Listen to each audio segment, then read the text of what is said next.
Our game is called Volunteer the Ascension. It's a Metroidvania fusion with JRPG element. It's a 2D platform. If you are aware of old games like Castlevania and Super Metroid, so that's our genre. I always wanted to make a game, no? Pangarap ko na simula nung bata, no? I grew up playing a lot of JRPG and mga 2D platform like Mega Man. The game that really inspired me to yung create yung story nito is, if you know the game Suikoden, it's about kumukuha ng mga party members, no? It's a war game. Also yung Breath of Fire, yun yung mga favorite games ko nung when I grew up. So I tried to use that love for my game na nilagay ko siya dito sa game na to. So doon nagsimula lahat, and a little bit of influence of Filipino culture in a way na if you're Filipino and you play the game, you will actually notice some of the feature. We have this halaman na pag inapakan mo parang makahiya, so something like that. Pero I made this game for everyone, no? Hindi lang para sa Pinoy, no? Para globally target talaga. Story niya is more on original IP so we made our own world talaga. It's about the two gods fighting, and got corrupted, and somewhat the other god want to try to revive the dying world. If you've been playing Metroidvania like Hollow Knight, even yung mga Mega Man, all the mechanics are already there. Ang unique lang sa game na to is yun nga, yung instead na nakakakuha ka ng normal gatekeeping skills, dito is yung hinahanap mo is yung mga character. So that's where the inspiration from Suikoden, and also Valkyrie Profile if you play that game. Diba naghahanap ka ng characters, you meet them, you know their story, and then tulungan mo sila so they will join. So dito ganun din, but it's up to you if you want to recruit them or not. Pwede mo silang hindi kunin. So they also have own story in the game. So once you got a specific fated bonds or number of bonds, that's how you get stronger. So you also have a main castle or main hub. We call it Temple of Horas, Temple of Time. Doon sila bali nag-i-stay. Like if you get the cook, someone will cook food for you, or blacksmith, doon ka magpapalakas ng weapon doon sa mismong castle mo. So the more the characters you have, the more you get stronger, since they provide you all what you need in the game.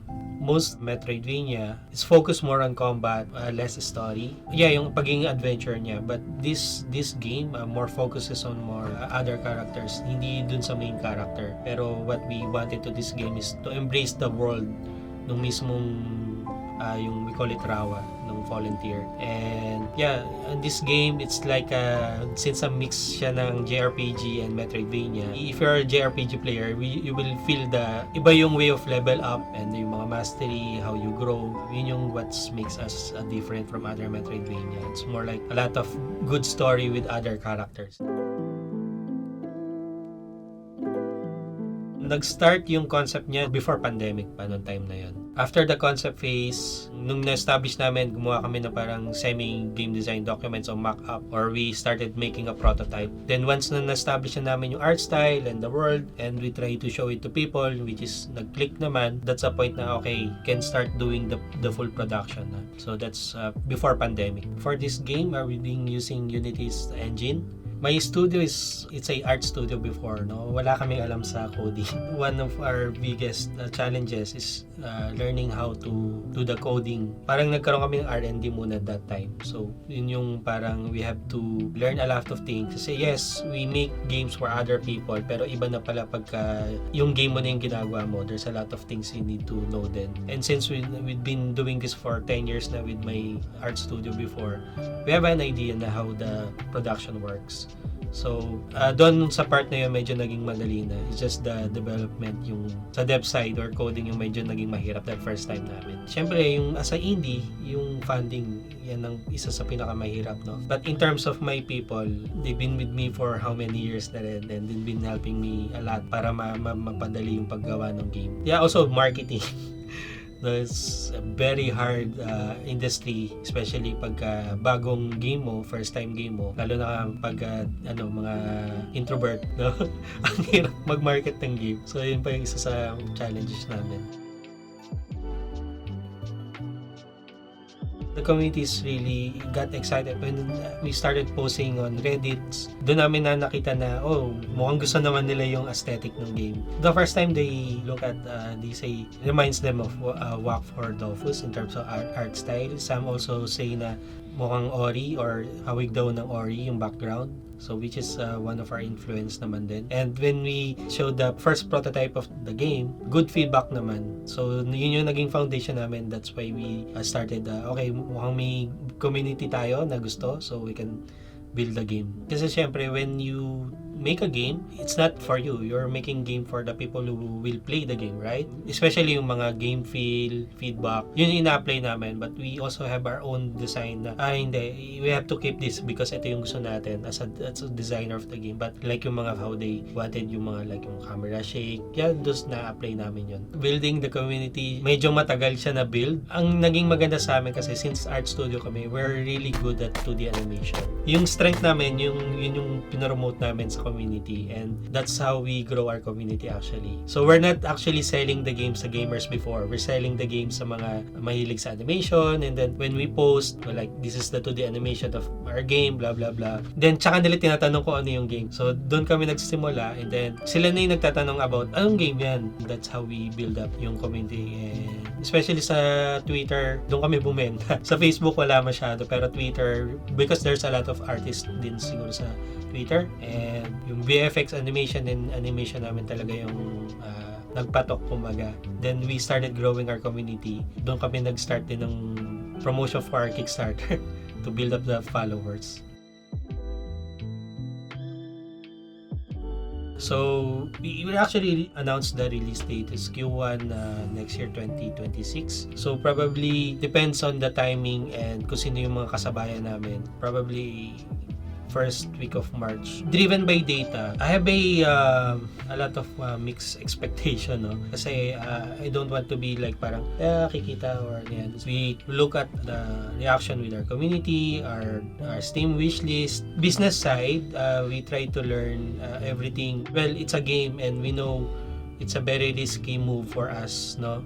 Parang you can make a great game if you can't market it, pwede ring mag-fail, di ba? Ang hirap magbigay talaga ng hindi mo alam 100% kung magiging successful ka, di ba? Pero based on our data, I think on the day of the release or at least first week is at least mag-break even kami. Pero yung success, I'm looking at the long tail, no? Hindi ako yung tipong tao na pag nag-release ng game dapat successful agad. What I want for this game is when we release, people will give more feedback about the game and we try to improve it more and more. Magkaroon ng definitive edition yung game na talagang fully na siya, polished game na. We will keep building up the game pa rin, no? We will keep polishing the game, and DLC may come, pero what I'm saying with my team is regardless kung anong mangyari, we will do the DLC no matter what. Yun naman yung goal namin. So my advice to fellow devs, and even we're not successful yet, but we've been doing this for a long time, maybe we can share our experience making this game. Sobrang hirap niyang gawin. You should make a game that you really love and makes you happy when doing it. Especially, there will be a lot of problem, no, along the way.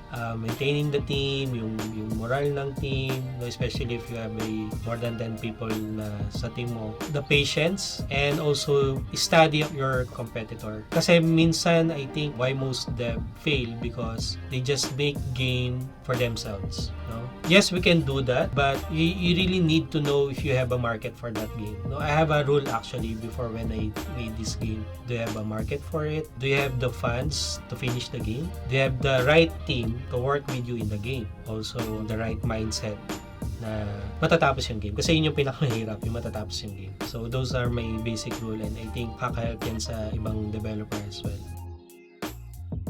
If you like JRPG and Metroidvania, if you like games like Valkyrie Profile, Breath of Fire, Suikoden, yung mga old school talaga na retro games, and you love the 2D platform like Castlevania, Mega Man, So this game is for you, no? We're not actually making this game for everyone to play, no? We're targeting specifically yung niche ng market, which is yung mga Metroidvania na player. And if you love a world na very deep lore and a good storytelling and love finding friends in the game, so this is the game for you.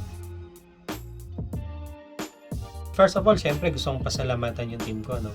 Especially yung team kasi naniwala sila dun sa vision namin and they stick up to it even na they know na magiging mahirap yung journey as a dev, no? And also for the people who helped me to get here as well. Hindi lang in terms of money kasi nga we're self-funded company naman. But a lot of people I met, no, while doing this game na to get connections with people, and as a Filipino, no, parang we really wanted to make a game that I think mag-start at least ng fuel for us to create more sariling IP. Kasi we all know na how talented we are as a Filipino. We've been working with AAA games. It's just wala tayong sarili. So this time, I hope na makapag-spark ng konting fire for people to get inspired to create their own game. It will be hard, but very fruitful naman.